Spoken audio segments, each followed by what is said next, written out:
Years ago, people went to great lengths to make rope. They stretched yarn hundreds of meters, sometimes down alleyways, and secured it on hooks. Then they turned the wheels to rotate the hooks, twisting the yarn into rope. This technique was called a rope walk. Luckily today, we have machines to do all the legwork.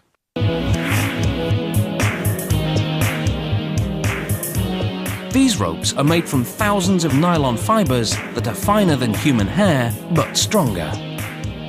To make rope, yarns are wound around aluminium cylinders, pulled by a turning spool. Then, 3 at a time, the yarns roll over another spool that applies a protective coating of urethane. They funnel through a distribution plate that holds them evenly apart. This ensures they're at an even tension as a rocking spool twists them into one larger yarn. This machine is called the whirlwind. It twists the yarn and then winds it onto a take-up spool inside. A small arm moves back and forth, guiding the yarn so it winds evenly onto the spool.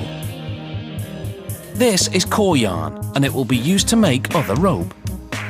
Now, dozens of spools of nylon fibre unwind at the same time to make jackets to protect the core yarns.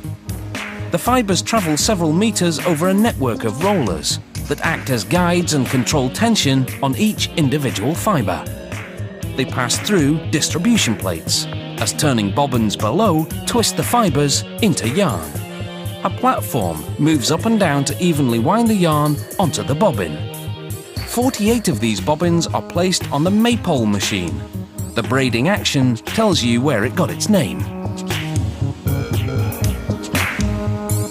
The bobbins spin and zigzag around each other as the machine pulls core yarn up through the centre. Here, you can see the rope being braided around the core yarn as it's pulled up through a die. This is the braiding action in slow motion.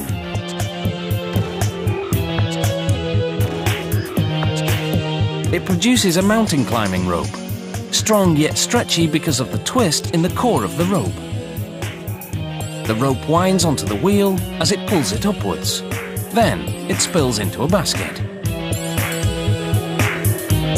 A sample rope is pulled out and its flexibility and strength are checked.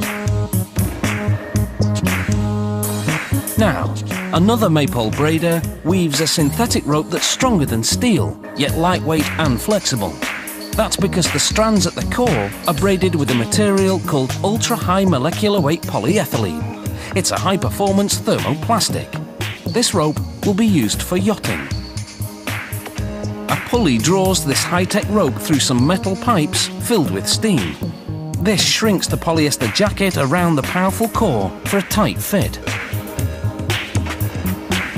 These dancing bobbins perform some fancy moves to produce different weaves around core ropes. They dip around and between each other in a choreographed sequence. If a yarn breaks, the machine simply shuts down.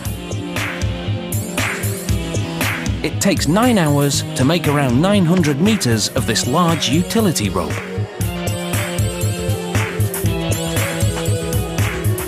To test its strength, a sample piece of rope is looped around steel posts. This one is a nylon double braid, the type used for dock lines on boats. Hydraulic pressure pulls the rope upwards, while a computerized gauge measures the tension and detects the breaking point. Over 9,000 kilograms.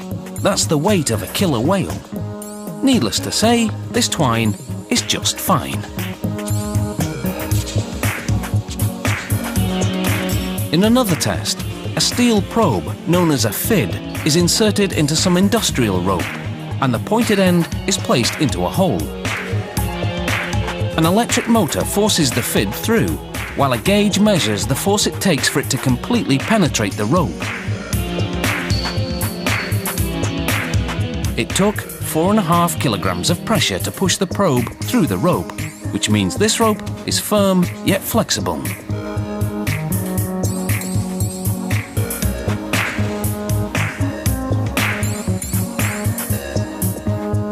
So now, you really know the ropes about rope.